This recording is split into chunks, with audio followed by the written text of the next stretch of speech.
Pada pertemuan kuliah minggu yang lalu, kita sudah membahas chapter 5 ya di bukunya Gruber, yaitu topiknya adalah externalities, problems, and solutions. Nah, kemarin kita sudah membahas sampai poin 2 ya. Jadi kemarin poin 1 kita bahas terkait dengan teori eksternalitas ya. Kemudian kita juga sudah membahas terkait solusi yang bisa diberikan oleh sektor swasta dalam mengkoreksi atau menanggulangi eksternalitas negatif. Nah, pada kuliah online kali ini kita akan melanjutkan, masih topiknya adalah externality ya, yaitu yang kita bahas pada kuliah online kali ini adalah yang poin ketiga, yaitu solusi yang disediakan oleh sektor publik, dalam hal ini adalah pemerintah, dalam menangani eksternalitas ya. Kemudian nanti juga kita akan bahas bagaimana perbedaan antara kebijakan yang pendekatannya adalah price, dalam hal ini adalah pajak atau tax ya. Kemudian kebijakan yang pendekatannya adalah kuantitas atau pembatasan. Di buku disebut sebagai regulation ya. Jadi regulasi ini maksudnya adalah kebijakan yang bentuknya adalah pembatasan kuantitas dalam menangani eksternalitas. Nah, nanti juga kita akan simpulkan terkait apa saja yang dibahas di dalam chapter 5 ini. Nah, pada kali ini saya menggunakan PowerPoint yang disiapkan oleh Dansak ya. Dansak ini membuat PowerPoint untuk bukunya Gruber ya. Bukunya sama yang kita gunakan, yaitu Public Finance and Public Policy. Namun di sini edisinya adalah edisi 4 ya, keluaran atau terbitan tahun 2012.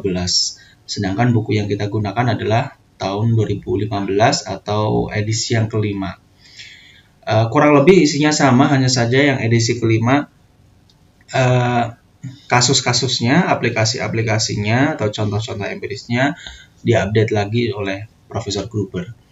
Jadi kurang lebih PowerPoint ini secara keseluruhan mirip ya dengan buku yang kita gunakan, karena hanya berbeda edisi saja. Oke, kita akan langsung loncat ke bagian yang poin ketiga, yaitu solusi atau obat yang disediakan oleh sektor publik, dalam hal ini adalah pemerintah, dalam menanggulangi masalah eksternalitas ya.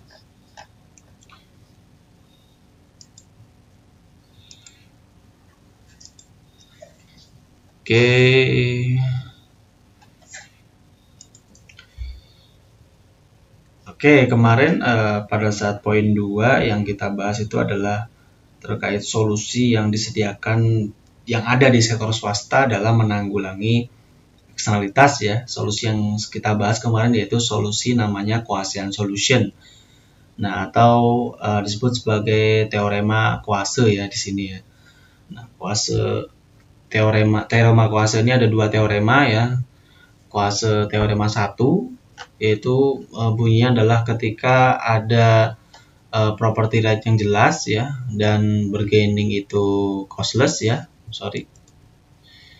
dan ketika bargaining itu costless ya, maka negosiasi antara pihak yang membuat eksternalitas atau pihak yang menjadi penyebab timbulnya eksternalitas dan pihak yang terdampak ya akan membawa atau mencapai titik di mana market quantity-nya itu secara sosial optimal.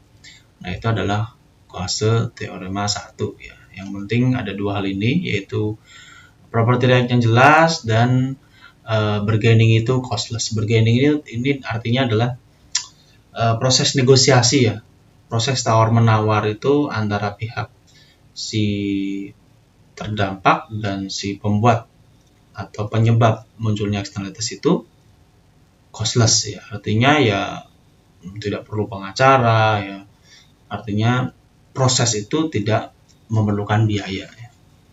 Nah, kemudian Quase teorema yang bagian 2 ini bunyinya adalah solusi yang efisien tersebut ya maksudnya adalah solusi yang menghasilkan market quantity yang secara sosial optimal ya, disebut sebagai efficient solution di sini ya.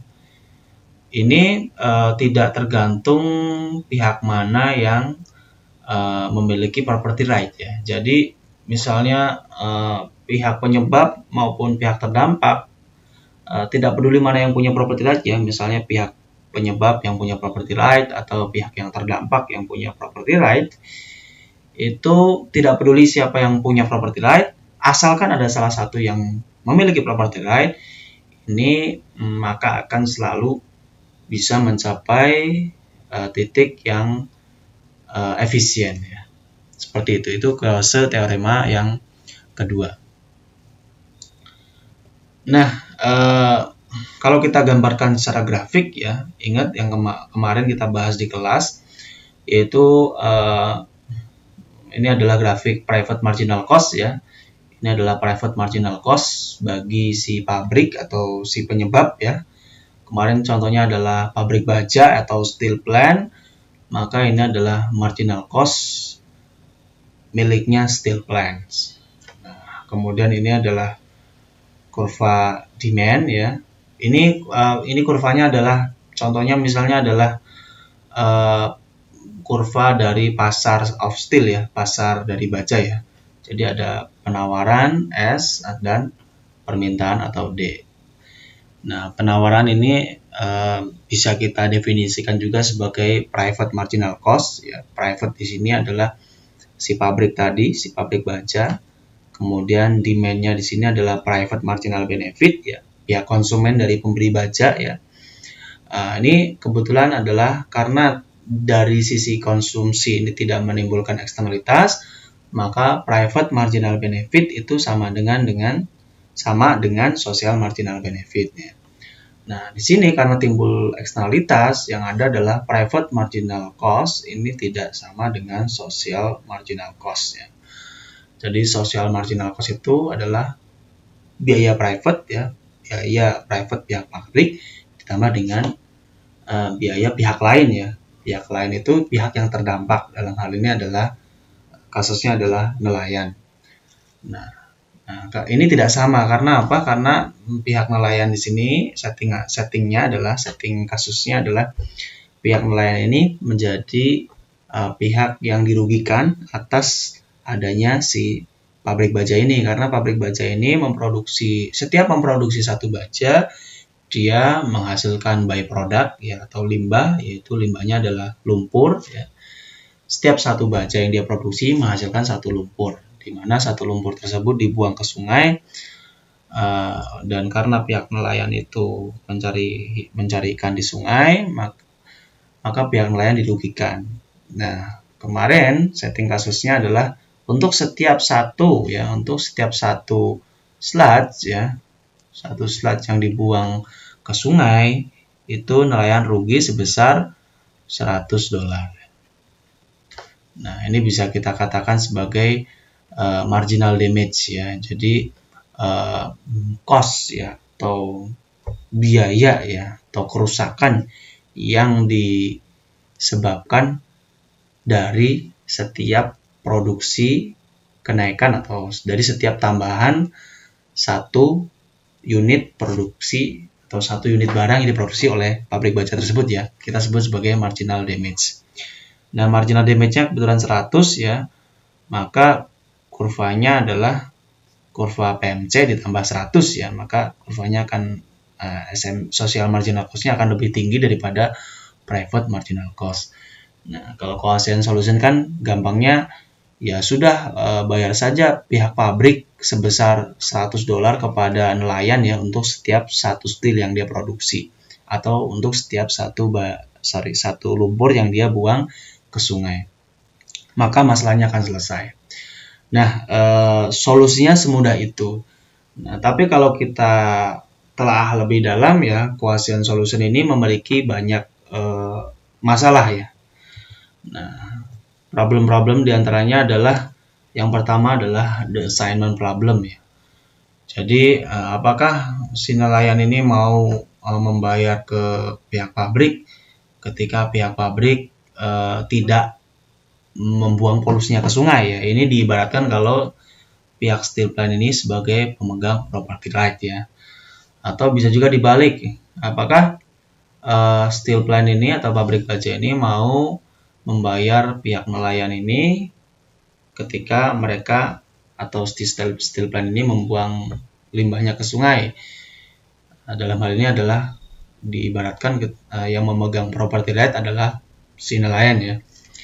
Nah, itu pertanyaan-pertanyaan yang muncul. Nah, the assignment problem ini juga bisa diibaratkan misalnya sungai yang membuang limbah ke sungai itu tidak hanya satu pabrik, misalnya ada 5 pabrik di situ. Nah, kita akan kesulitan mencari siapa yang menjadi biang kerok ya.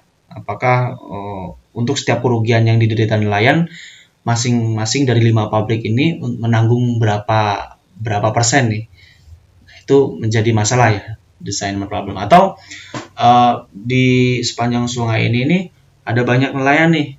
Misalnya ada 100 nelayan.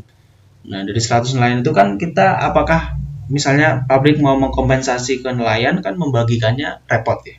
Nelayan satu dengan nelayan yang lain itu harus dapat berapa nih. Bisa jadi kan salah satu nelayan itu lebih dirugikan daripada nelayan yang lain. Itu bisa juga seperti itu. Ini the assignment problem. Nah, kemudian muncul juga the holdout problem nih. The holdout problem itu jadi kalau ownership itu di sharing ya, artinya kalau sesuatu itu dimiliki tidak hanya satu orang ya, tapi dimiliki oleh banyak orang ya. Nah, maka untuk setiap pemegang kepemilikan tersebut ini mempunyai kekuatan di atas yang lainnya ya. Maksudnya adalah intinya setiap orang itu mempunyai kesempatan untuk memveto ya atau membatalkan kesepakatan orang yang lainnya, karena yang memiliki nggak cuma satu orang. Nah, kemarin diibaratkan adalah dicontohkan ketika misalnya adalah sungai itu dimiliki oleh 100 nelayan misalnya ya. Kemudian untuk setiap satu lumpur misalnya pabrik harus membayar atau mengkompensasi kepada nelayan sebesar $1 nih.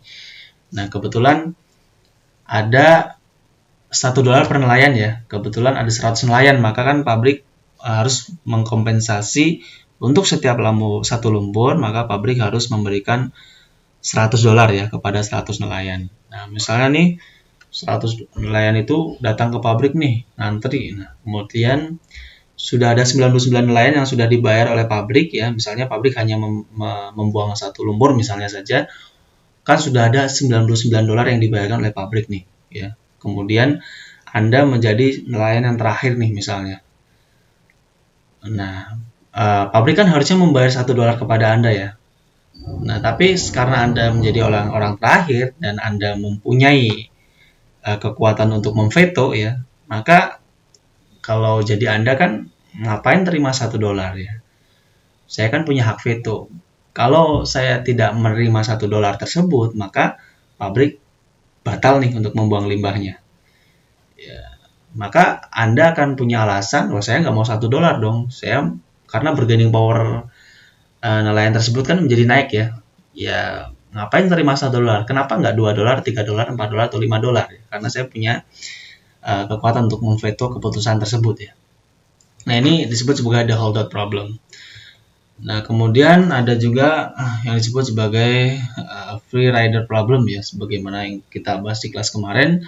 Jadi ketika ada investasi yang mempunyai biaya personal ya, nah tapi manfaatnya itu bisa dinikmati oleh banyak orang ya, atau dinikmati secara umum ya, maka implikasinya adalah individu itu akan underinvest, atau individu itu mungkin tidak ingin untuk membayar secara full ya untuk pengurangan polusi yang tadi kasusnya adalah misalnya adalah pabrik baja nih. Jadi kalau sesuatu itu investasi itu membutuhkan biaya personal tapi manfaatnya dapat dinikmati secara umum, maka implikasinya akan ada individu yang underinvest. Misalnya gini nih, misalnya adalah ya kemarin saya contohkan di kelas, misalnya adalah yang punya property right ini misalnya pihak pabrik nih. Nah, kasusnya kayak tadi ya. Jadi karena yang punya property right pihak pabrik, maka Anda akan mau membayar pabrik sebesar $1 untuk setiap satu lumpur yang pabrik tidak buang ya ke sungai Anda. Jadi kalau pabrik mau mengurangi mengurangi pembuangan satu lumpur, maka Anda mau membayar $1 kepada pabrik ya. Karena yang punya property right kan pabrik ya. Nah, misalnya sudah ada 100 nelayan nih ya. Dari 100 nelayan itu sudah ada 99 orang yang membayar kepada pabrik. Artinya pabrik sudah menerima $99 ya dari 99 nelayan nih. Nah, berarti kan pabrik harusnya nih sudah sekarang membuang limbahnya tidak pabrik ini harus menahan sebesar 0,99 lumpur kan ya. Karena nelayan sudah membayar $99 nih. Kan tadi kan kasusnya adalah $100 itu ya. Nelayan mau membayar $100 kalau pabrik mau mengurangi satu lumpur. Maka kalau sudah ada 99 orang nelayan yang membayar kepada pabrik ya, artinya pabrik sudah menerima $99, maka pabrik harus mau menahan membuang lumpurnya itu sebesar 0,99. Nah, kemudian Anda menjadi pihak yang terakhir ini. Anda kan diwajibkan untuk membayar $1 ya, supaya ini genap menjadi $100 ya. Dan pabrik akan menahan untuk membuang sebesar satu lumpur ya. Kalau Anda menggenapi itu, Anda menggenapi membayar $1. Nah, tapi karena Anda sebagai orang terakhir di situ ya, Anda punya hak Anda ada kemungkinan menjadi free rider ya. Karena tanpa Anda membayar $1 pun, Anda sudah menerima keuntungan bahwa si pabrik ini tidak akan membuang lumpurnya sebesar 0,99 lumpur. Nah, maka Anda akan ada insentif buat Anda untuk menjadi free rider. Nah, itu adalah masalah dari Gaussian solution. Nah, kemudian ada transaction cost ya, bahwa kadang transaksi itu juga membutuhkan biaya ya. Kemudian juga ada negotiating problem ya, ada masalah negosiasi ya. Jadi sungai ini dimiliki oleh tidak hanya satu nelayan, maka kan timbul masalah negosiasi ya. Kira-kira pabrik harus bernegosiasi kepada siapa ya. Dan juga kadang itu negosiasi itu awkward juga untuk kasus-kasus tertentu. Misalnya gini, negatif eksternalitas misalnya adalah dari kasus rokok misalnya. Kalau Anda mengkonsumsi rokok kan Anda menimbulkan eksternalitas negatif kepada orang-orang di samping Anda. Apakah orang samping Anda ini mau bernegosiasi kepada Anda untuk menagih kerugiannya dari yang Anda lakukan itu? Kan negosiasinya akan terlihat awkward ya, kalau itu dilakukan antar pihak. Oke, masalah ini juga akan lebih parah lagi ya kalau eksternalitasnya misalnya adalah masalah global warming kan. Ini kan yang dirugikan itu kan banyak sekali orang ya, orang-orang di seluruh dunia kan dirugikan. Nah, bagaimana nanti negosiasinya? Baik, jadi dari masalah-masalah Gaussian solution tadi kita bisa menyimpulkan bahwa insight atau ide dari Ronald Coase ini ya sebagai pencetus dari Gaussian solution ini menunjukkan bahwa eksternalitas itu kadang-kadang bisa diinternalisasikan ya oleh pasar tadi. Dan ini kalau eksternalitas itu bisa diinternalisasikan dengan sendirinya, maka ini menjadi sebuah ide yang brilian untuk menyelesaikan masalah eksternalitas. Nah, kemudian artinya model market kompetitifnya mempunyai pertahanan ya dari masalah market failure ya. Kemudian ini mungkin menunjukkan bahwa pasar itu mungkin bisa atau mampu melakukan internalisasi tersebut ya, tapi ya untuk yang sifatnya adalah small scale ya dan localized externality. Jadi eksternalitas yang sifatnya kecil dan lokal ya. Misalnya kalau ada sungai dan hanya ada satu pabrik, kemudian lainnya hanya sedikit, nah itu kan gampang diselesaikan, sudah jelas. Kalau ada eksternalitas mana menjadi penyebabnya, ya, misalnya hanya satu pabrik ya berarti pabrik tersebut yang menjadi penyebab misalnya. Artinya small scale dan lokal ya eksternalitasnya.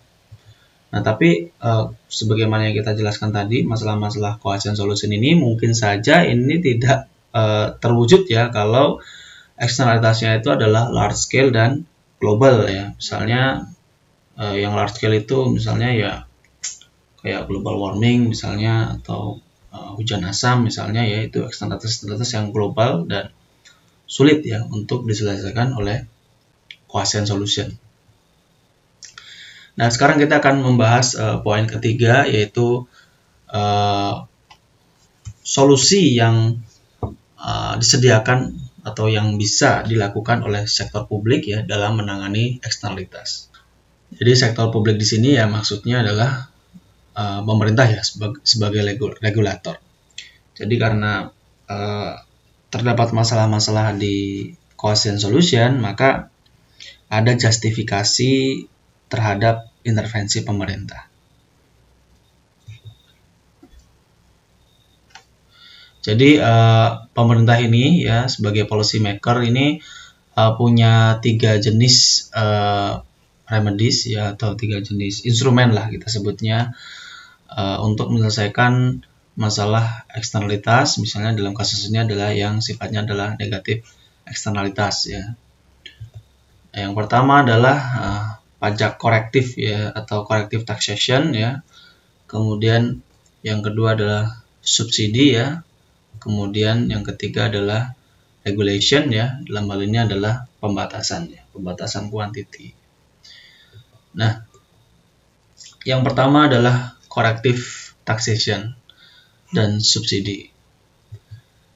Nah, jadi pajak dan subsidi ini bisa merubah private marginal cost ya, atau private marginal benefit ya, tanpa mempengaruhi social marginal cost atau social marginal benefit.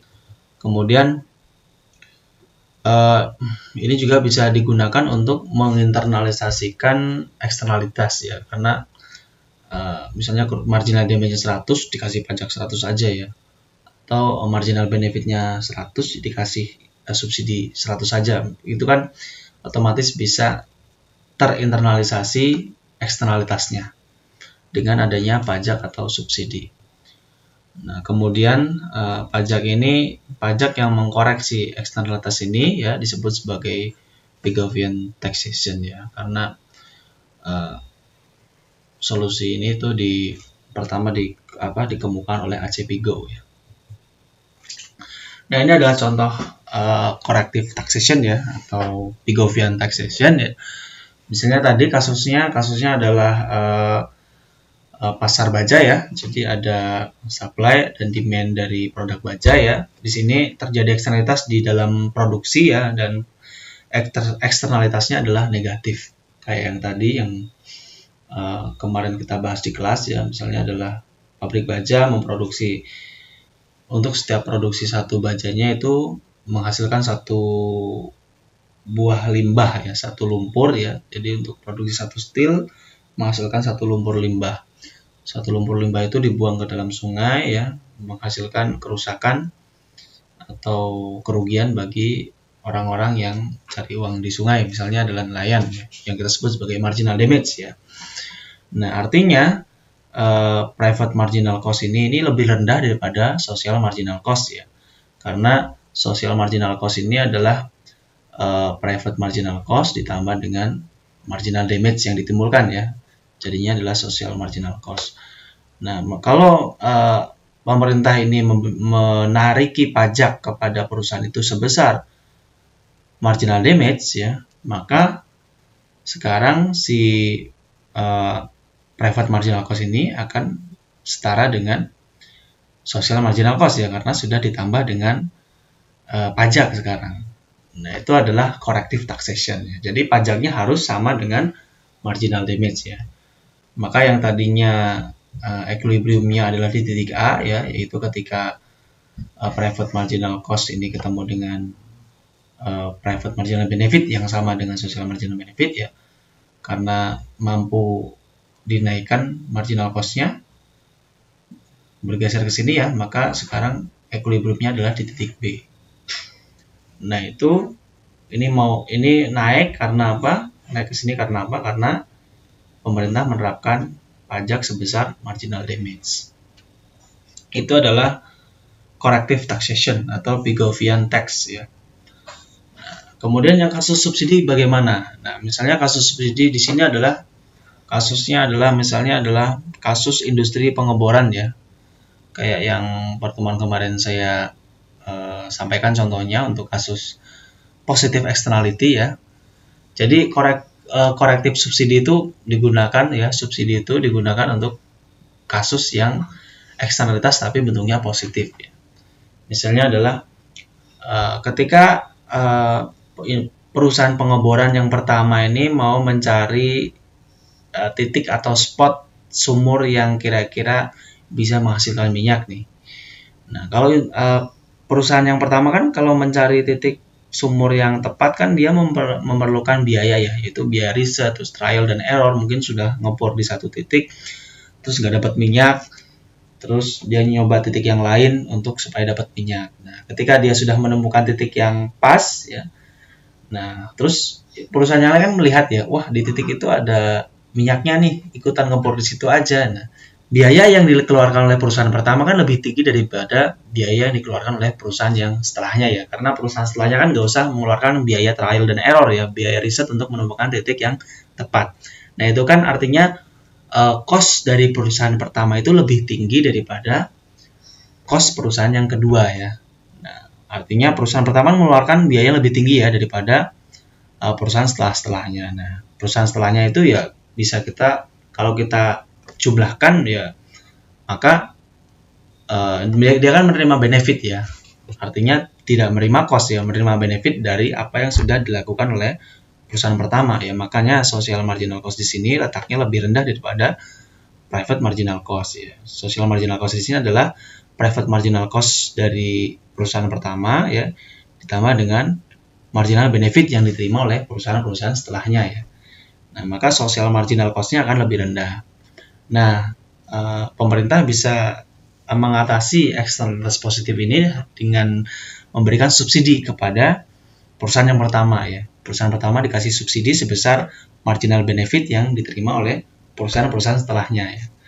Nah, kalau subsidinya ini sama dengan marginal benefit, maka si private marginal cost ini akan bergeser sama dengan social marginal cost. Maka sekarang eksternalitasnya terkompensasi ya dengan adanya corrective subsidi. Nah, kalau tidak pemerintah kan, kalau kalau cohesion solution, kalau nggak pemerintah ngasih subsidi gimana? Artinya kan gampang aja kan, perusahaan setelahnya ngasih upeti dong, ngasih kompensasi dong kepada perusahaan yang pertama karena sudah berjasa menemukan spot minyak yang tepat kan. Nah, tapi kan cohesion solution kan tadi kita kritisi banyak masalahnya ya, dan ini bisa diselesaikan dengan subsidi oleh pemerintah. Nah, kemudian kebijakan yang ketiga yaitu berupa regulasi. Nah, di dunia yang ideal ya, jadi Pigovian taxation dan regulasi ini akan identik ya. Hasilnya akan identik ya. Jadi regulasi ini sudah menjadi pilihan yang umum ya, pilihan yang tradisional ya, untuk mengatasi eksternalitas lingkungan ya di United States ya. Jadi pernah di United States itu untuk mengatasi polusi udara, maka pemerintah langsung membatasi jumlah polusi yang bisa dikeluarkan oleh pabrik ya waktu itu.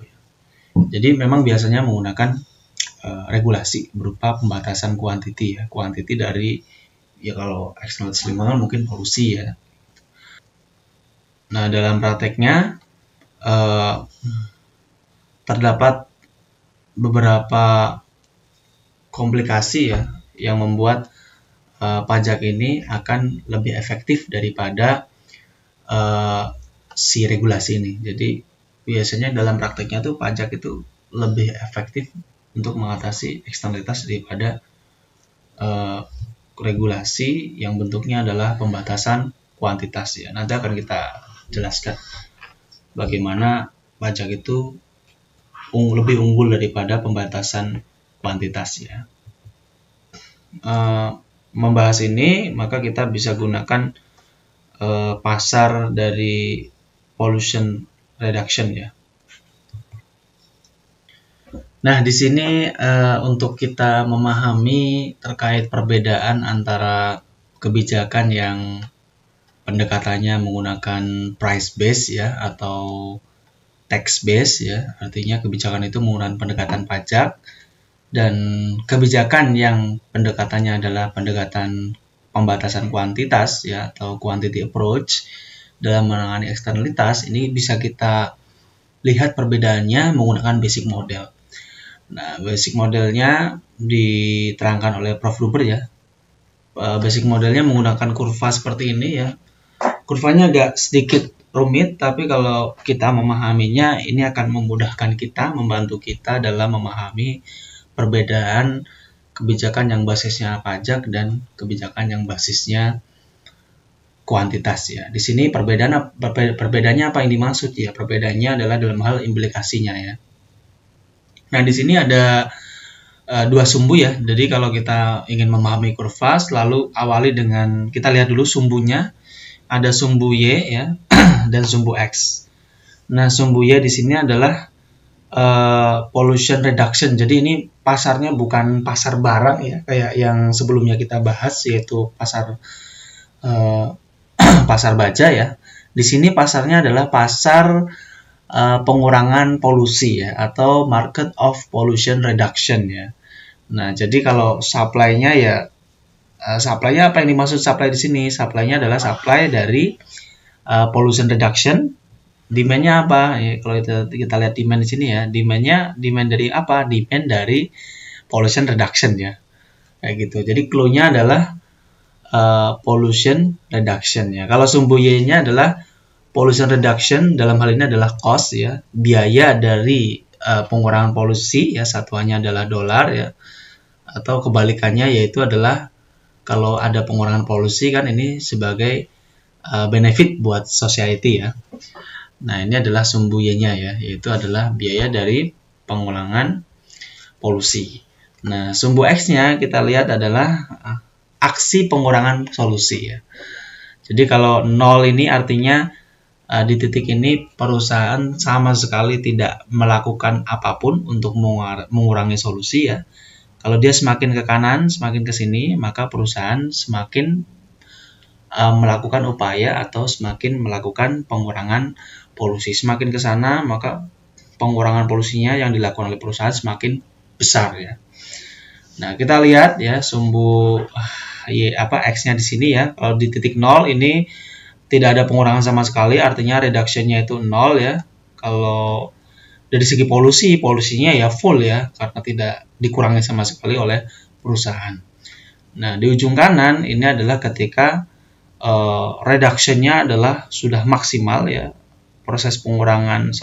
Langkah pengurangan polusinya sudah full atau sudah maksimal oleh perusahaan.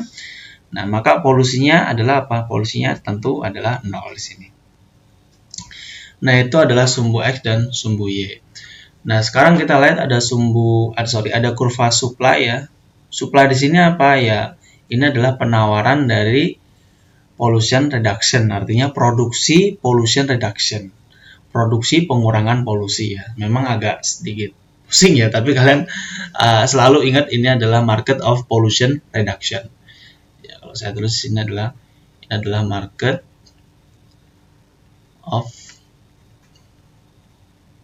pollution reduction. Clue-nya itu ya, supaya kita bisa memahami kurva ini. Nah, ini adalah sumbu S, yaitu penawaran dari pollution reduction ya. Nah, penawaran ini kita lihat hubungannya adalah positif ya, antara sumbu X dengan Y ya.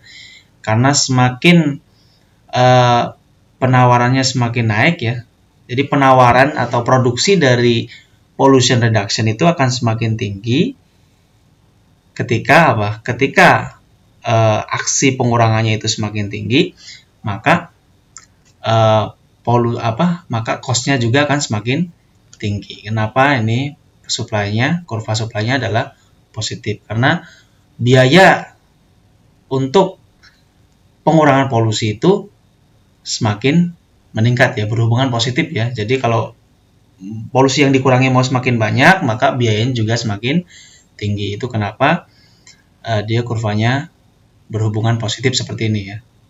Nah, kalau titik apa? Titik A adalah titik nol kan. Artinya kalau perusahaan tidak melakukan upaya apapun untuk mengurangi polusi ya, maka biayanya nol ya. Semakin dia melakukan pengurangan polusi, maka biayanya semakin meningkat ya.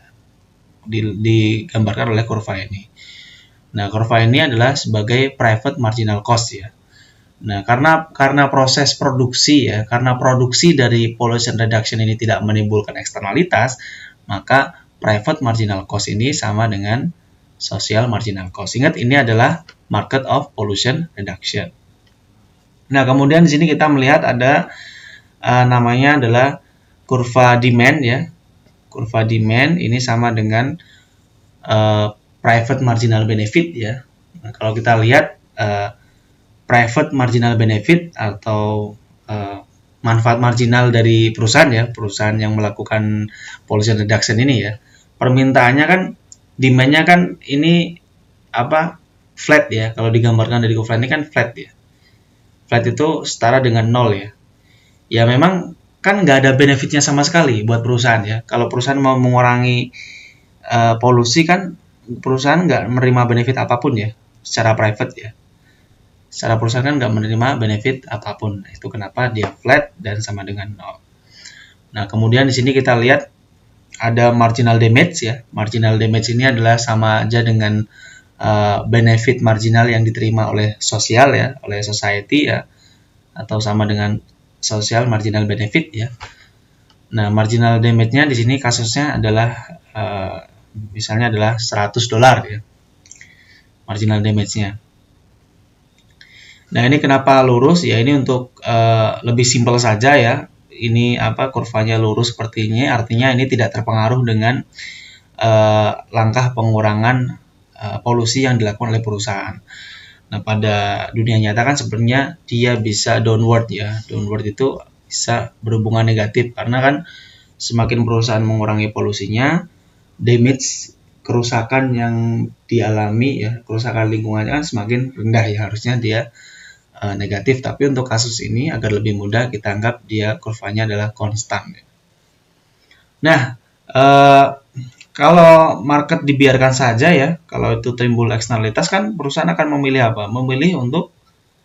Perusahaan memilih untuk tidak melakukan sama sekali pengurangan polusi ya, karena kan perusahaan tidak menanggung itu. Artinya perusahaan tidak merasakan langsung ya. Artinya perusahaan memilih untuk tidak melakukan apa-apa, maka dia akan berada di titik A. Nah, sekarang lalu titik optimal dari pengurangan polusi atau titik optimal dari pollution reduction itu di mana? Titik optimalnya ada di B seharusnya. Nah, titik B ini adalah ketika private marginal cost ya, dalam hal ini adalah sama dengan social marginal cost, itu setara dengan social marginal benefit. Gampangnya gini lah. Gampangnya tuh biaya sama dengan benefitnya. Biaya dari memproduksi pollution reduction ya, biaya dari melakukan pengurangan polusi itu ya harus sama dengan manfaat dari pengurangan tersebut ya. Itu makanya marginal cost sama dengan marginal benefit ya. Dalam hal ini ya secara sosial ya. Dia akan ada di titik B. Nah, kenapa dia akan selalu di titik B ya? Karena gini, misalnya misalnya ada di sini nih titiknya. Nah, dia akan selalu mengarah ke titik B karena kalau di sini ini benefit ini lebih besar daripada biayanya ya. Maka dia akan maka perusahaan akan terus melakukan pengurangan polusi ya. Maka dia akan selalu ke sini nih. Maka dia akan kecenderungan akan naik kalau titiknya ada di sini. Nah, kalau titiknya ada di atas ini kan titik di mana biaya itu lebih tinggi daripada benefitnya. Karena biaya yang terlalu tinggi, maka perusahaan akan mengurangi, maka akan selalu ke titik B. Nah, ini adalah titik optimum dari pollution reduction. Nah, di titik optimum ini pengurangannya atau reduksinya adalah sebesar R, kemudian polusinya adalah sebesar P bintang ya. Oke, ini adalah basic modelnya ya. Jadi teman-teman pelan-pelan coba pahami kurva-kurva ini ya, sebagaimana yang sudah saya jelaskan tadi, maka ini akan membantu teman-teman sekalian dalam memahami perbedaan implikasi antara kebijakan yang bentuknya adalah berbasis pajak dan kebijakan yang bentuknya berbasis pembatasan kuantiti. Nah, baik, kita lewati aja ini ya, karena ini adalah summary dari apa yang sudah saya sampaikan tadi.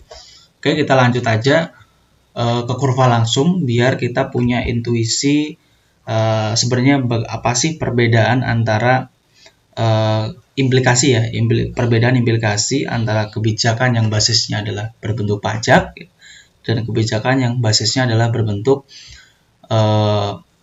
quantity base ya, atau pembatasan kuantitas. Nah, sekarang gini, misalnya settingnya sekarang ada dua perusahaan yang memiliki marginal cost yang berbeda ya. Dalam hal apa? Dalam pengurangan polusi ya.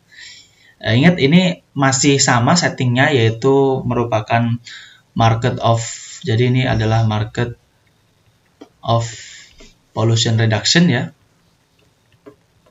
Pollution reduction. Jadi barangnya itu adalah pollution reduction ya. Barangnya adalah reduksi polusi ya. Oke, bayangkan saja kayak gitu ya. Supaya kita punya intuisi nih. Karena memang settingnya seperti ini ya di Gruber. Jadi walaupun istilahnya agak merepotkan logika kita, tapi ini akan lebih memudahkan kita dalam memahami perbedaan implikasi antara kebijakan yang berbasis pajak dan berbasis kuantitas. Nah, misalnya sekarang settingnya ada dua perusahaan, ada firm A dan firm B. Nah, ditunjukkan oleh dua kurva ini nih. Ada marginal cost A dan marginal cost B. Ingat, sumbu X ini adalah sumbu yang menunjukkan reduction dan pollution ya. Reduction kalau semakin ke sana, ini semakin tinggi ya. Artinya kalau semakin ke sana, perusahaan itu semakin reduksinya semakin tinggi, semakin besar ya, reduksi polusinya. Kalau di sini jumlah polusi semakin ke sana semakin kecil. Karena apa? Misalnya reduksinya 0 nih. Artinya kan kalau reduksinya 0, perusahaan itu sama sekali tidak melakukan pengurangan reduksi, kan polusinya full ya. Fullnya misalnya di sini adalah 400 ya. Total polusinya adalah 400. Kalau dua perusahaan ini dua-duanya tidak melakukan pengurangan polusi misalnya, yaitu totalnya adalah 400. Kalau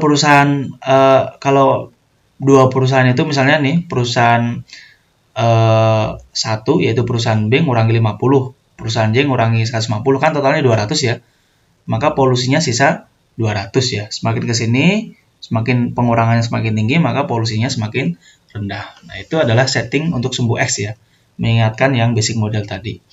Nah, kalau sumbu Y ini adalah biayanya, cost-nya. Nah, kalau kita lihat ini adalah supply dari pollution reduction ya. Supply dari barangnya ya. Barangnya adalah pollution reduction. Nah, kita lihat supply atau kurva supply ini bisa juga kita definisikan sebagai marginal cost ya. Ingat di kuliah yang kemarin sudah saya singgung ya. Ini adalah kurva supply untuk perusahaan A, ini adalah kurva supply untuk perusahaan B ya. Nah, di sini kita lihat perusahaan A ini memiliki marginal cost yang lebih rendah daripada perusahaan B. Kalian lihat ya, ini kurvanya perusahaan A ini mempunyai marginal cost lebih rendah daripada perusahaan B. Ya, jadi settingnya seperti ini. Misalnya nih, dua-duanya adalah pabrik baja misalnya. Nah, misalnya ada perbedaan biaya dalam pengurangan polusi kedua pabrik baja tersebut. Misalnya gini gampangnya, perusahaan A itu punya alat yang lebih canggih daripada perusahaan B. Alat untuk mengurangi limbahnya ya. Misalnya limbahnya lumpur ya. Jadi kalau perusahaan perusahaan A ini punya alat bagaimana ketika lumpur itu masuk ke alat tersebut, polusinya jadi berkurang. Nah, alatnya canggih, karena canggih jadi biaya perawatannya lebih murah. Itu artinya untuk mengurangi polusi bagi perusahaan itu gampang. Bagi perusahaan A lebih gampang daripada perusahaan B. Misalnya perusahaan B alatnya lebih kuno daripada perusahaan A. Artinya untuk mengurangi polusi buat perusahaan B itu biayanya mahal. Nah, itu kenapa kurvanya seperti ini ya. Marginal cost A ini lebih rendah daripada marginal cost B. Nah, itu adalah kondisinya. Nah, sekarang kita lihat nih kayak basic model tuh. Nah, titik optimum pengurangan titik optimum reduksi polusi ya. Jadi pollution reduction saya sebut reduksi polusi gampangnya. Titik optimumnya untuk perusahaan A itu ada di titik Y. Untuk perusahaan B ada di titik X. Perusahaan A itu optimum ya kalau dia ngurangi sebesar 150 polusi. Perusahaan B dia akan optimum kalau dia ngurangi 50 polusi. Misalnya gini, untuk gambaran gini.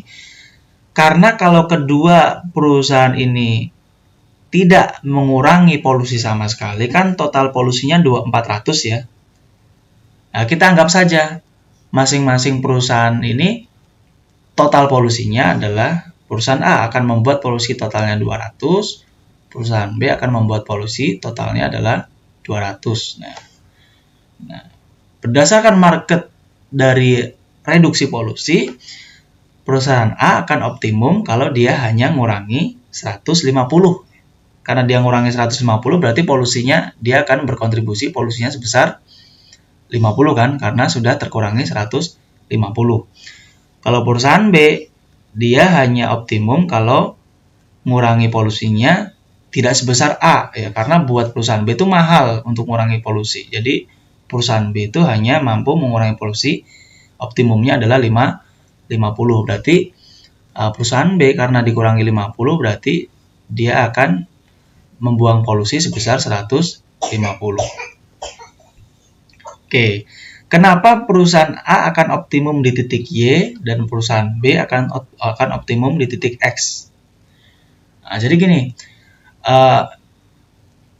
marginal cost itu kan biaya ya. Sedangkan kurva yang ini adalah marginal damage ya, atau tingkat kerusakan marginal. Nah, bisa kita interpretasikan lebih jauh berdasarkan basic model yang saya jelaskan sebelumnya, yaitu sebagai social marginal benefit. Nah, kenapa selalu ke titik Y bagi perusahaan A? Karena gini, misalnya titiknya ada di atas Y, misalnya ada di sini titiknya. Nah, kalau dia berada di sini titiknya, maka buat perusahaan A, biaya untuk mengurangi polusi sebesar ini benefitnya lebih rendah. Karena benefitnya di sini ya, benefitnya lebih rendah. Karena benefitnya lebih rendah, artinya lebih mahal biayanya, maka pengurangan polusinya dia akan turunkan ke sini. Dia akan turunkan sampai biayanya itu sama dengan manfaatnya. Nah, begitu juga kalau kasusnya di sini.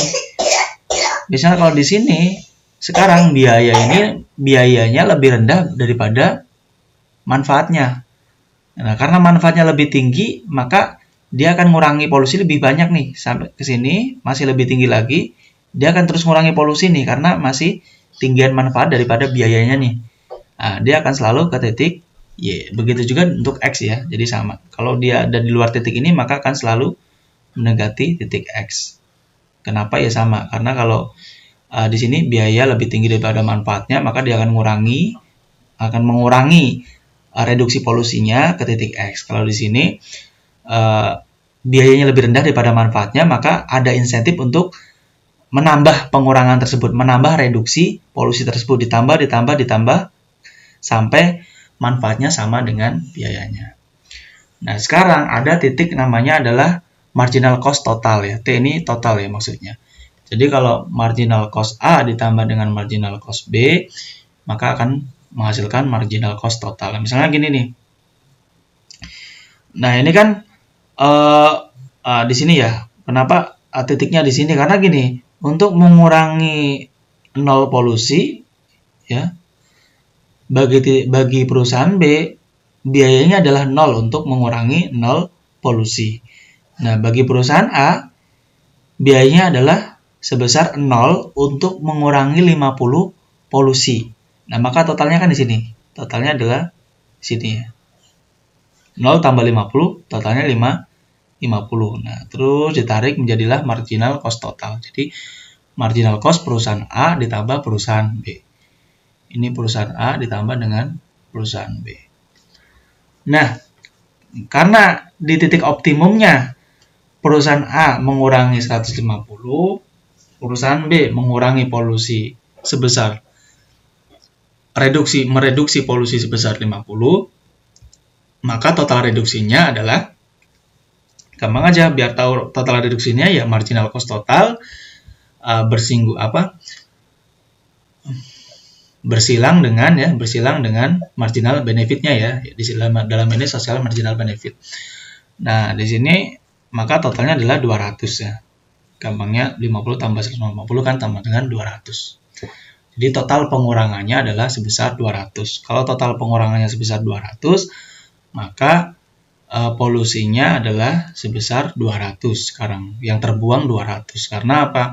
Karena totalnya adalah 400, perusahaan A ngurangi 50, perusahaan B ngurangi 150, maka total pengurangannya 200, sedangkan polusi yang masih sisa adalah 200. Atau masih terbuang itu 200. Nah, itu adalah penjelasan dari kurva ini ya. Nah, sekarang gini, misalnya pemerintah menggunakan kebijakan pajak. Nah, karena pemerintah menggunakan kebijakan pajak, berapa besaran pajak yang harus dikeluarkan pemerintah supaya pengurangan polusinya optimal ya. Optimal itu adalah pengurangannya 200. Maka kan gampangnya pemerintah hanya cukup tahu marginal damage-nya ya. Marginal damage-nya misalnya $100. Oke, gampang aja dikeluarkan pajak sebesar $100 untuk setiap polusi. Jadi masing-masing perusahaan kalau membuang satu polusi maka harus membayar pajak sebesar $100. Nah, pajak ini juga akan sama dengan marginal damage ya. Karena ketika dua perusahaan ini, misalnya perusahaan A membuang satu polusi ke dalam lingkungan, maka kerusakannya adalah $100. Karena T sama dengan MD, ya, nah maka optimalnya adalah untuk titik A itu akan optimal sama dengan titik Y, untuk perusahaan B itu akan optimal di titik X. Kenapa seperti itu? Nah, misalnya gini, kita akan kenapa selalu titik Y ya? Karena gini, misalnya ada di titik ini nih, di bawah Y di sini nih misalnya. Nah, karena perusahaan A kalau dia ada di titik ini kan pengurangannya misalnya di sini misalnya pengurangannya adalah 130 katakanlah 130 misalnya. Nah, di titik ini. Nah, untuk mengurangi polusi sebesar 130 buat perusahaan A, ini masih lebih murah daripada untuk bayar pajak. Pajaknya kan sebesar ini nih, 100 ya. 100 kan untuk bayar pajaknya ya, untuk setiap limbahnya ya. Jadi karena biaya mengurangi limbahnya atau mengurangi polusinya itu lebih rendah daripada dia harus membayar pajak, maka dia akan lebih milih ngurangin polusinya dong daripada bayar pajak ya. Dia akan ngurangin polusinya sampai di titik Y. Kenapa di titik Y? Karena di titik Y lah biaya untuk mengurangi polusi itu sama dengan pajak yang harus dia bayar. Maka tidak ada insentif lagi untuk mengurangi polusi. Karena biayanya sudah sama, kalau dia mau ngurangin polusi lagi, kan biayanya akan lebih mahal nih. Kalau dia akan mengurangi polusi lagi, kan ke atas nih. Ke atas kan lebih mahal daripada membayar pajak kan. Udah aja bayar pajak daripada mengurangi polusi. Nah, itu kenapa dia akan di titik Y. Begitu juga untuk perusahaan B ya. Dia akan ada di titik X. Nah, misalnya kalau titiknya ada di atas ini gimana? Kenapa dia akan selalu ke titik X dalam hal kasus pajak ya? Karena di titik ini ya, untuk mengurangi limbah atau polusi sebesar misalnya di sini 70 ya atau 60 ya misalnya. Sebesar 60 ini lebih mahal biayanya daripada harus membayar pajak. Jadi biaya pengurangan polusi sebesar 60 misalnya di sini ya, itu lebih mahal daripada pajak yang ditarik oleh pemerintah kalau dia membuang limbahnya tanpa mengurangi ya. Maka kan perusahaan akan memilih apa? Udah aja bayar pajak kan, karena bayar pajak lebih murah daripada harus ngurangin polusi, paham ya? Jadi seperti itu. Maka dia akan memilih tidak usah mengurangi polusi, dia akan memilih membayar pajak. Makanya pengurangan polusinya akan turun ke sini. Itu seperti itu. Nah, di sini kebijakan pajak, nah kan sama dengan titik optimum ya. Jadi, kalau ada kebijakan pajak sebesar 100 untuk setiap limbah yang dibuang, artinya T sama dengan marginal damage ya. Maka perusahaan A akan optimum mengurangin polusinya sebesar 150, perusahaan B akan optimum ngurangin polusinya sebesar 50. 150 ditambah 50 pengurangannya adalah 200. 200 ini adalah titik optimum ya. Dan polusi yang terbuang adalah sisa polusi yang masih terbuang adalah sebesar 200. Nah, itu adalah kebijakan pajak. Oke, kebijakan pajak kan akan mendorong ke titik optimum ya. Ke titik sosial optimum. Nah, sekarang bagaimana kalau kebijakannya adalah quantity base ya. Jadi bukan tax base ya atau price base, tapi adalah quantity base. Nah, sekarang gini, kalau quantity base kita bicara targetnya. Nah, targetnya pemerintah kan di sini targetnya ngelihat target optimumnya nih. Target optimumnya adalah polusinya yang boleh dibuang adalah 200 ya.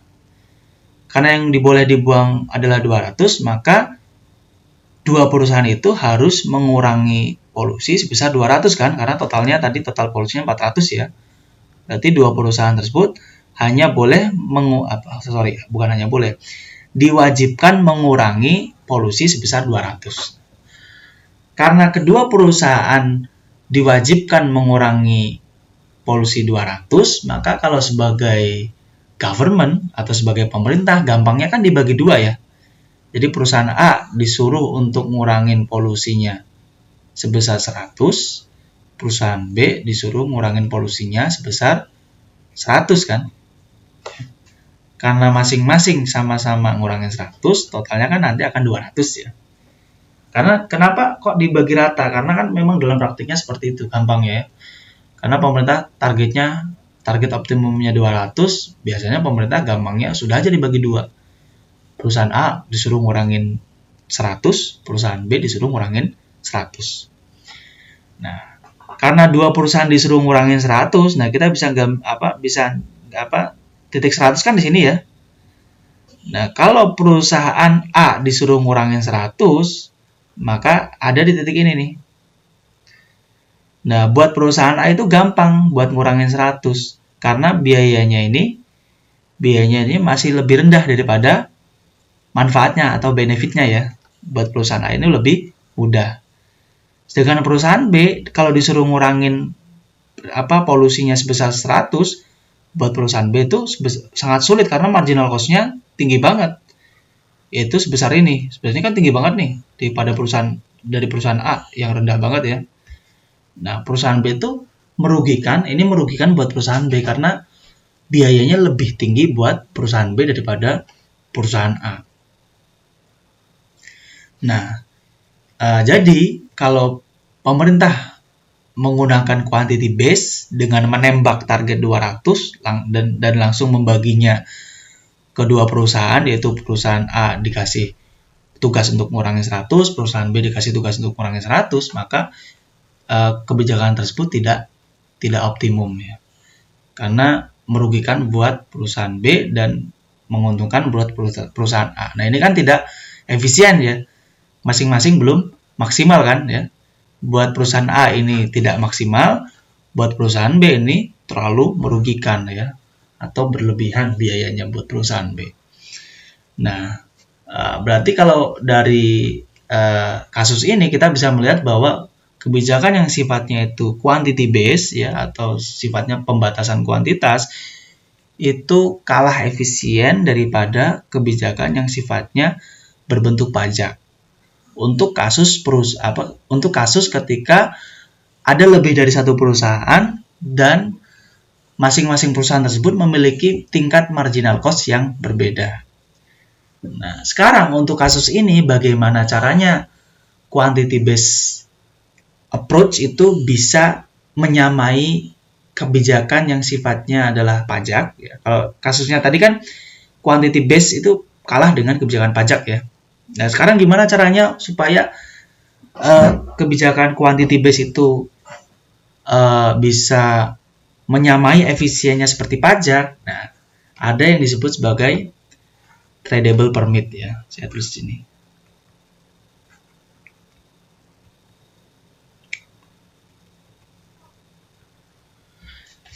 Nah, misalnya gini. Nah, kasusnya gini misalnya. Nah, kalau ada tradable permit ya. Jadi gini, misalnya pemerintah membuat sebuah izin. Izinnya itu berupa satu dokumen, misalnya berupa surat ya. Satu dokumennya itu misalnya perusahaan dibolehkan untuk membuang limbah sebesar satu limbah atau satu polusi. Nah, jadi pemerintah misalnya kalau targetnya 200 polusi yang boleh dibuang ya, berarti kan pemerintah hanya cukup membuat 200 surat kan ya. Ada 200 dokumen ya, 200 dokumen izin ya.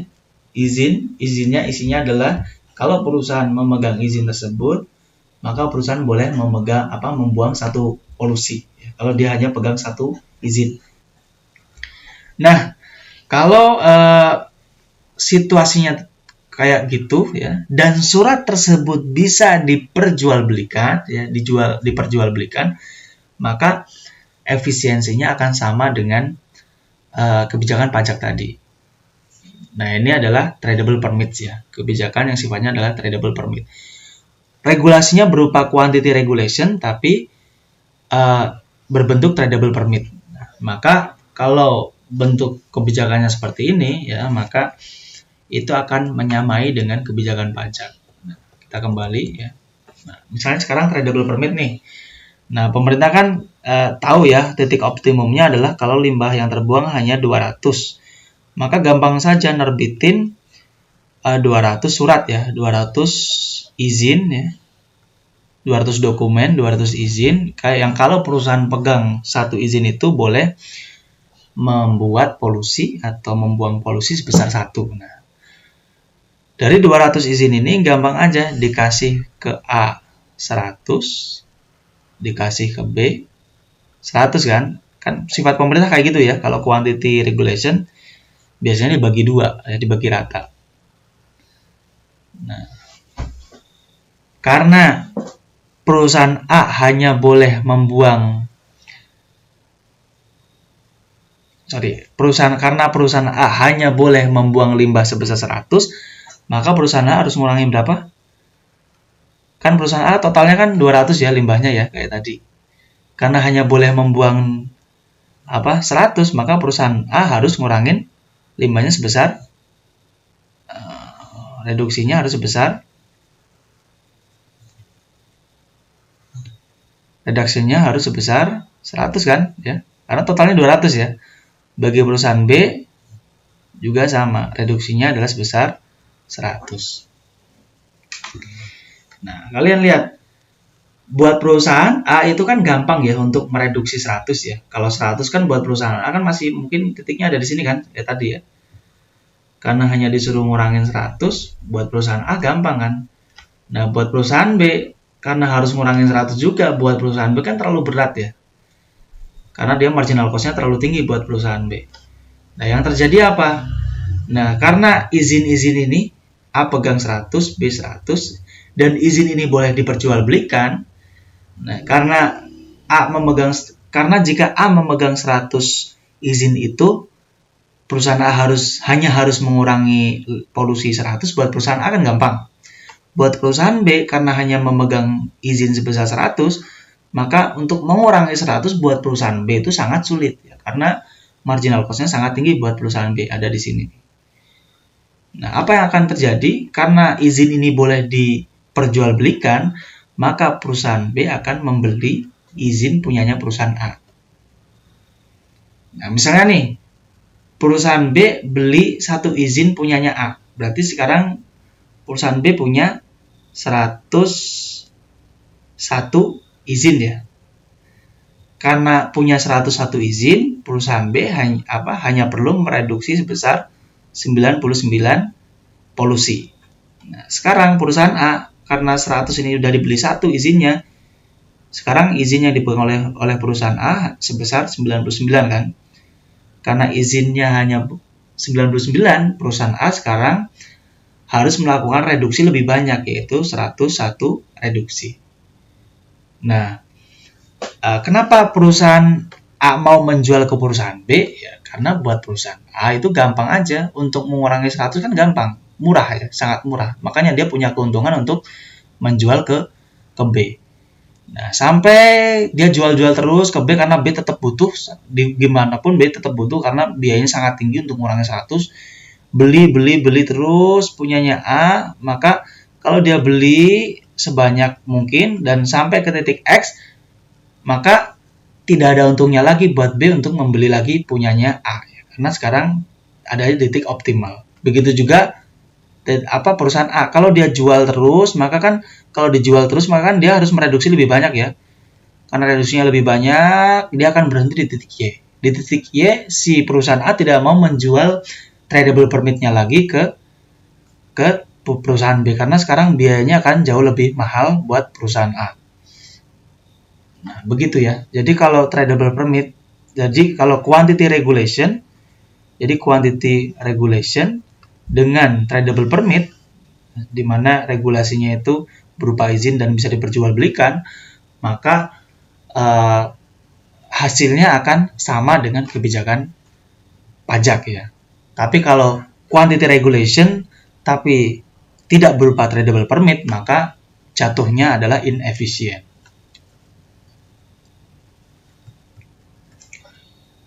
Nah, sekarang kasusnya adalah bagaimana kalau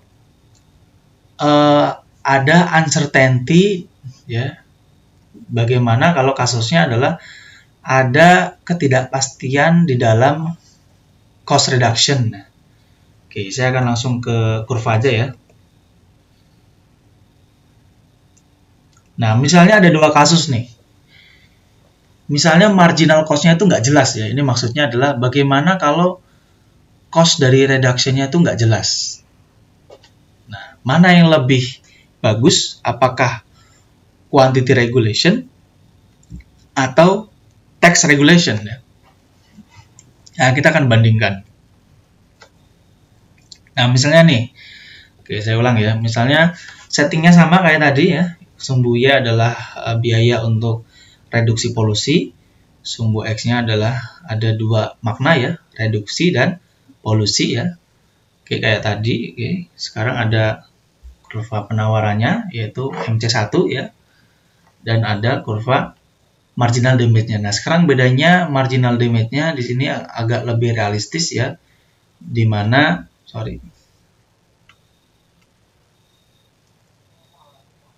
marginal damage-nya di sini lebih realistis ya, di mana marginal damage-nya adalah downward sloping, tidak konstan kayak tadi ya. Karena apa? Karena gini kan sebenarnya kan kalau marginal damage itu kan terpengaruh oleh reduksi ya.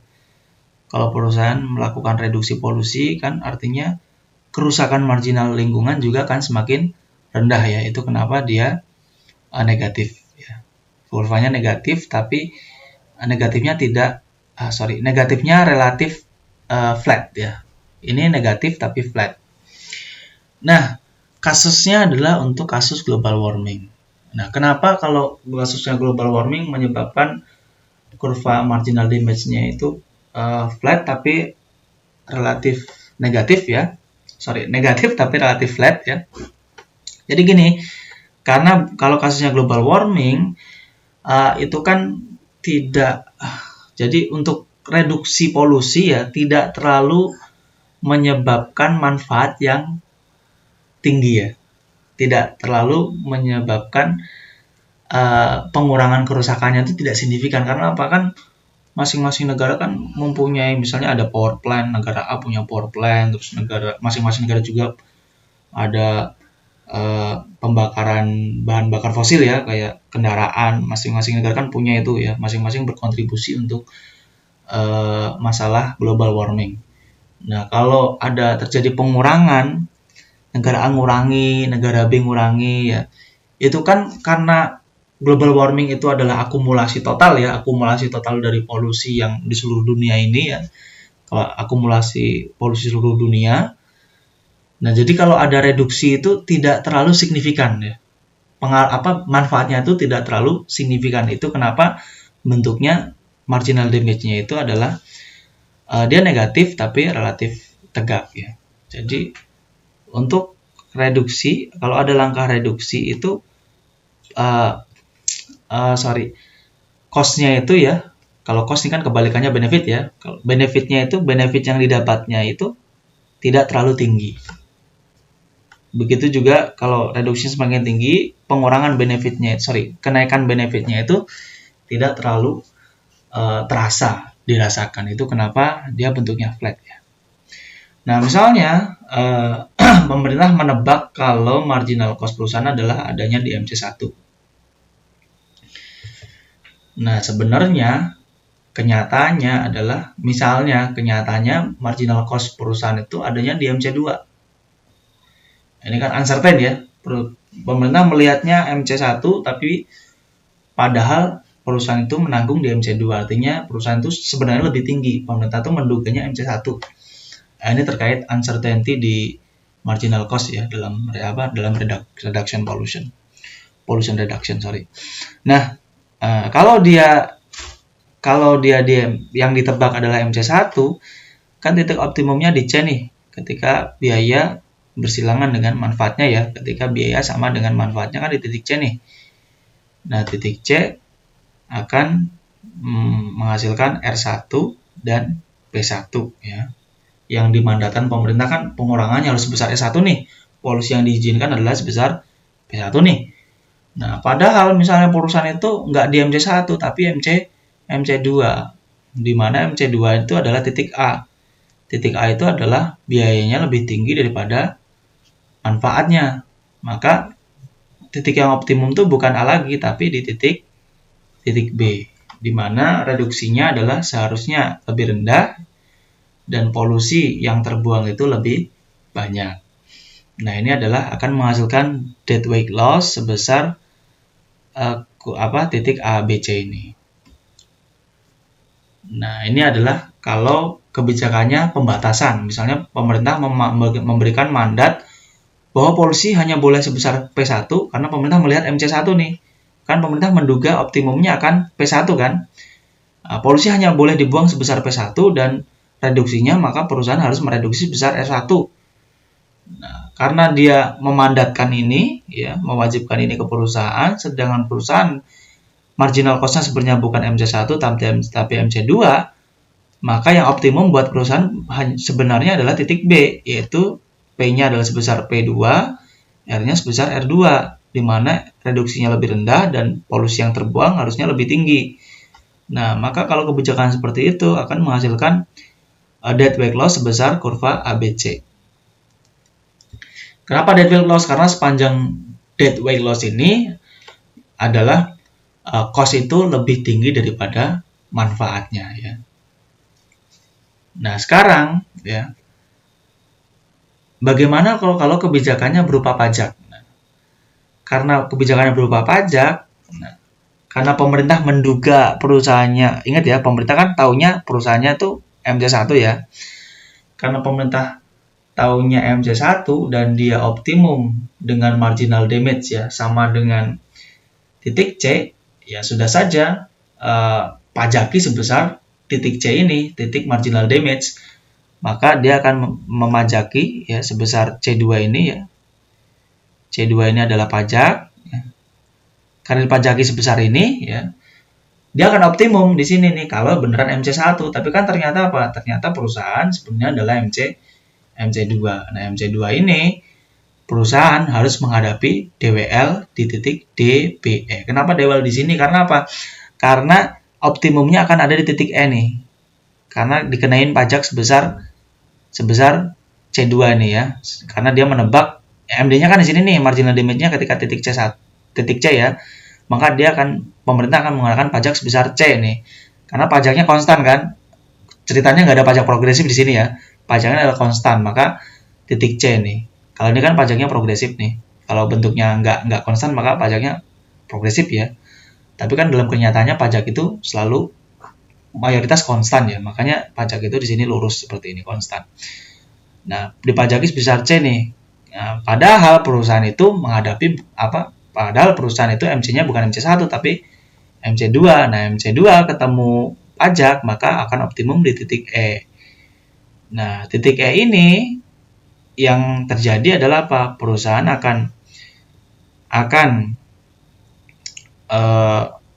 melakukan pengurangan sebesar R3 yang mana ini lebih rendah pengurangannya dan polusinya akan lebih tinggi sebesar P3. Nah, tapi kalau kebijakan pajak ini implikasinya apa? Akan menghasilkan DWL sebesar titik DBE, yaitu kita sebut sebagai DWL2. Nah, kenapa DWL di sini? Ya karena apa?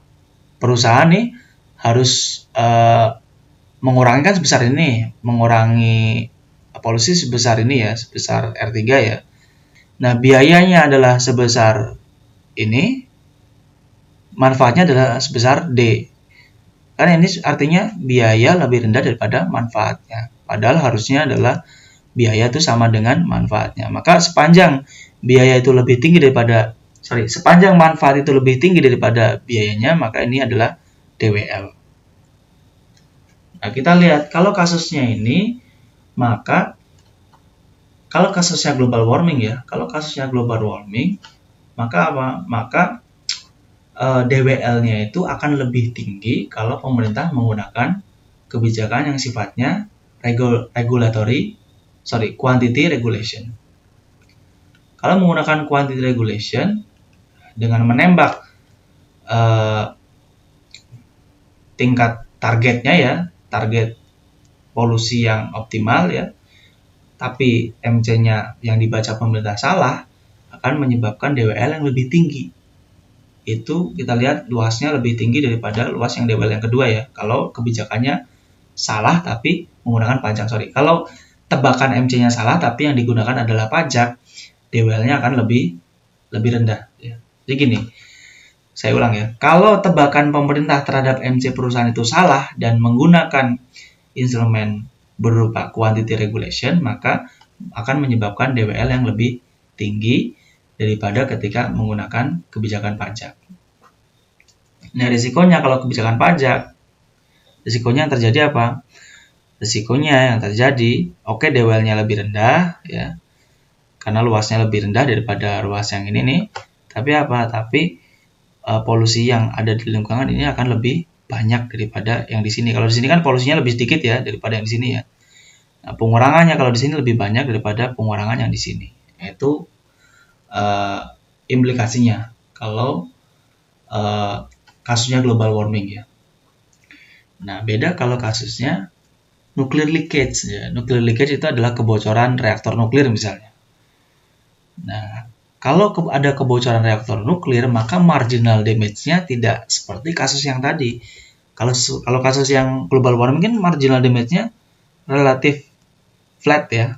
Iya negatif tapi relatif flat. Kalau yang ini, dia negatif tapi relatif tegak ya. Karena apa di sini? Karena kan kalau semakin ke sini kan semakin pengurangan polusinya semakin tinggi ya. Jadi kalau kasusnya kebocoran nuklir, ada pengurangan kalau ada pengurangan polusi sedikit, kalau kasusnya kebocoran reaktor nuklir, kalau pengurangan kebocorannya itu sedikit saja dilakukan, maka itu kan benefitnya akan sangat besar ya buat keselamatan nyawa orang-orang yang ada di sekitar reaktor kan. Nah, makanya dia kurvanya akan lebih tegak ya. Jadi kalau ada reduksi nih, maka benefitnya ya, cost-nya tinggi memang, tapi cost ini kan lawannya benefit ya. Ingat pas di kurva basic yang awal sudah saya jelaskan. Jadi kalau ada sedikit reduksi saja, ini akan menyebabkan manfaat yang lebih tinggi ya. Makanya dia kurvanya akan lebih lebih steep ya, lebih tegak atau steeper disebutnya. Nah, kalau kasusnya kebocoran nuklir maka kan berbeda ya. Jadi kalau menggunakan quantity regulation berupa mandat ya, ini adalah quantity regulation. Misalnya pemerintah pengennya kebocoran nuklirnya ya hanya sebesar P1 aja, artinya perusahaan harus mengurangi sebesar R1. Nah, maka kalau pemerintah kan memerintahkan ini kan dia menebak MC-nya MC1 ya. Nah, titiknya kan C seharusnya yang diinginkan pemerintah, tapi kan sebenarnya perusahaan nggak pasti MC-nya. MC-nya dilala lebih tinggi nih daripada MC yang sebenarnya lebih tinggi daripada MC1. Maka apa? Yang terjadi adalah untuk mengurangi reduksi sebesar R1 dan polusinya akan sebesar P1, ya, biayanya yang harus dikeluarkan perusahaan adalah di titik A ini. Biayanya sebesar ini, sedangkan benefitnya sebesar ini. Ini benefitnya. Benefit lebih rendah daripada biayanya. Nah, ini tidak efisien. Ya, makanya DWL-nya sebesar ini. A, B, C ini adalah dead weight loss-nya. Sepanjang biaya lebih tinggi ya daripada manfaatnya ini, manfaatnya sepanjang itu lebih ada perbedaan, maka ini adalah dead weight loss. Nah, kita lihat gimana kalau kebijakannya berupa pajak. Oke, kalau berupa pajak kan pemerintah akan membajaki sebesar ini ya. Sebesar ini. Oke, ya kurva ini nih. Sebesar kurva yang hijau ini ya. Karena apa? Karena melihat marginal damage ya. Marginal damage sebesar ini di titik ini kan optimum kan sebesar C nih. Ya udah dikasih pajak sebesar konstan titik C ini ya. Ini adalah pajak. Nah, karena pajak tebakannya dia akan di sini nih optimum, tapi nyatanya perusahaan mempunyai MC yang lebih tinggi yaitu yang MC2, maka dia akan ketemunya di titik E ini. Di titik E ini ya kita lihat polusinya akan lebih tinggi ya daripada yang titik ini ya. Karena polusi itu semakin ke sini semakin tinggi, semakin ke sini semakin nol ya. Nah, polusinya akan lebih tinggi dan reduksinya akan lebih rendah. Nah, di titik E ini juga ada DWL-nya. Kenapa DWL? Karena apa? Karena biayanya masih lebih rendah daripada manfaatnya ya. Sepanjang ada perbedaan, maka itu adalah dead weight loss atau tingkat inefisiensinya. Nah, di sini untuk kasus nuklir yang kebijakan pajak ini akan memiliki DWL lebih tinggi ya daripada yang kasus sebelumnya. Kalau kasus sebelumnya kan kalau hanya global warming, DWL-nya untuk kasus pajak lebih rendah ya. Nah, kalau dari kasus ini kita punya intuisi nih. Jadi kalau kalau pemerintah ingin memastikan targetnya ini tercapai, kenapa pemerintah ingin benar-benar memastikan targetnya tercapai? Karena apa? Karena pencapaian target itu sangat penting ya. Di sini kan pencapaian target sangat penting. Di sini kan pengurangan kebocoran nuklir itu sangat penting. Jadi pemerintah pengennya ya target pengurangannya harus tercapai. Nah, kalau target pengurangan atau target kuantitinya itu sangat penting untuk dicapai, maka kebijakan yang efisien ya, yang lebih efisien ya. Kebijakan yang lebih efisien itu adalah kebijakan berupa quantity regulation.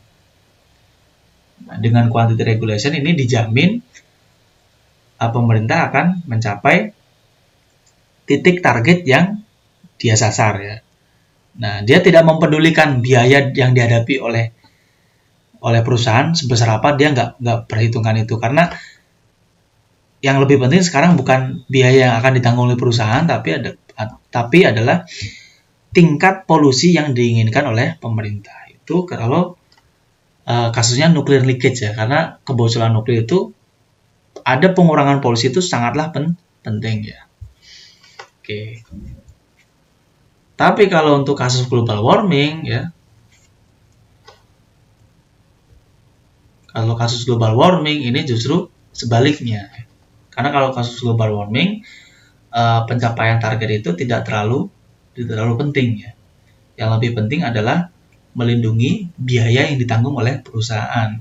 Karena kan pengurangan pengurangan polusi kalau global warming itu kalau dilakukan oleh salah satu negara itu kan tidak terlalu ngefek buat total keseluruhan ya, karena masing-masing negara lain itu ya sama-sama berkontribusi. Kalau hanya satu negara yang melakukan regulasi dan regulasinya berupa langsung menyasar kuantiti, maka itu tidak akan terlalu berpengaruh dan ini akan menyebabkan DWL yang lebih tinggi ya. Jadi kalau kasusnya pencapaian target itu tidak terlalu penting, pencapaian target dalam hal kuantiti ya, pencapaian target kuantiti itu tidak terlalu penting, maka yang lebih efektif, yang lebih baik digunakan adalah kebijakan yang berupa sifatnya adalah pajak ya. Oke, itu summary dari kedua kasus ini. Jadi kalau menghadapi marginal cost yang tidak jelas, kita lihat dulu mana yang lebih penting, melindungi perusahaan atau mencapai target polusi tertentu. Kalau mencapai target tingkat polusi tertentu itu lebih penting, maka gunakan kebijakan yang sifatnya adalah quantity regulation.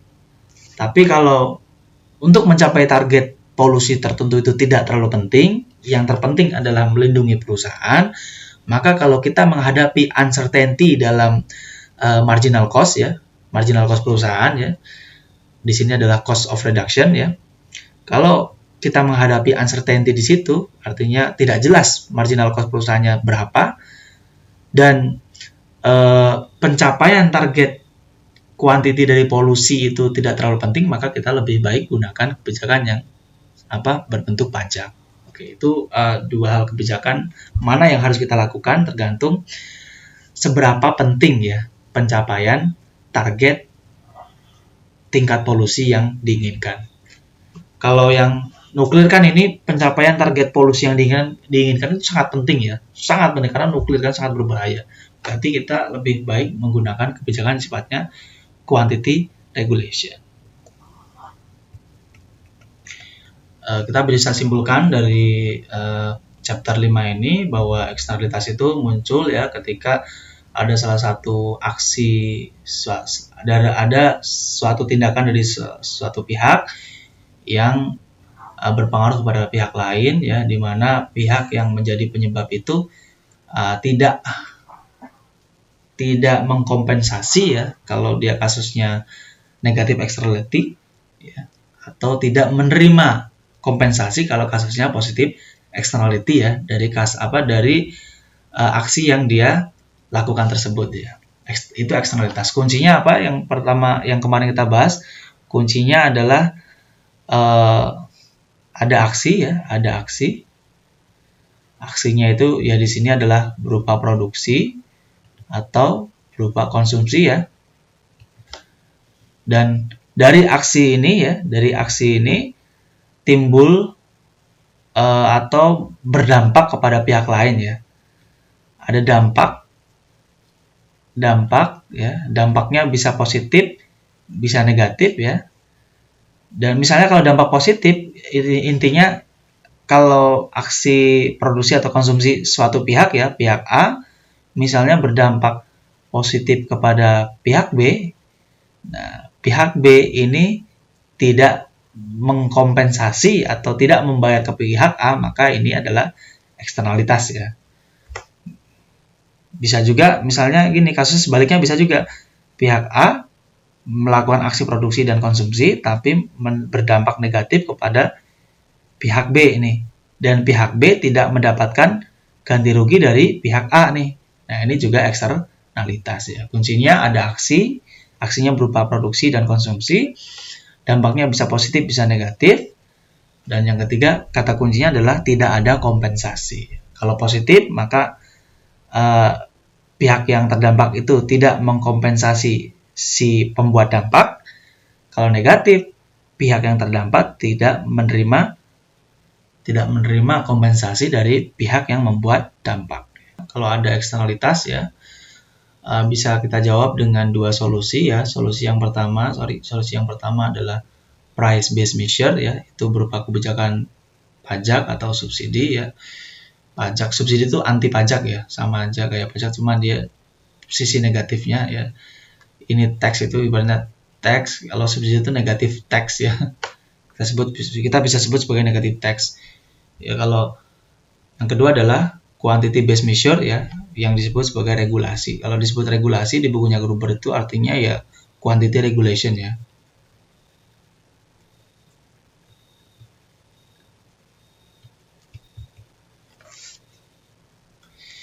Jadi sebagaimana yang sudah kita bahas tadi ya, kalau antara kebijakan yang basisnya pajak dan kebijakan yang basisnya quantity, mana yang lebih bagus, itu tergantung ya.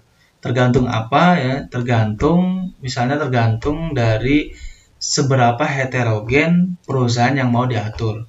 Misalnya kalau dalam satu negara ada banyak perusahaan dan masing-masing perusahaan menghadapi marginal cost yang berbeda, maka kayak tadi yang sudah kita praktikkan, tax based regulation itu lebih baik daripada quantity based regulation. Nah, quantity based regulation akan sama dengan tax based regulation kalau apa? Kalau quantity based regulation itu dilengkapi dengan flexibility ya. Flexibility di sini adalah kalau quantity based regulation itu ditambah dengan tradable permit ya. Artinya punya fitur berupa tradable permit.